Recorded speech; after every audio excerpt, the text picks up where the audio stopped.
this video, I'm going to show you the Shopify 404 quick fix. Let's get started. So in order to do that, let's first head over to our store in order to see what a successful server looks like.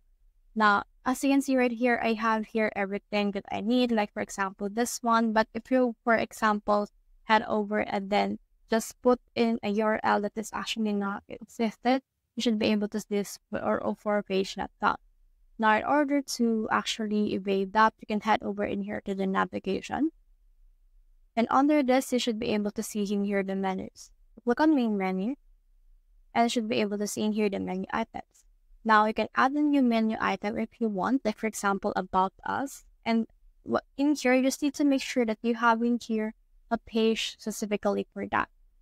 So if example that your page is not existing, it will also display the 404 page. So for example, let's put in here the actual pages for this one. So let's head over and then put in here policies, for example, and you can actually just create a new one. As you can see, there's no results.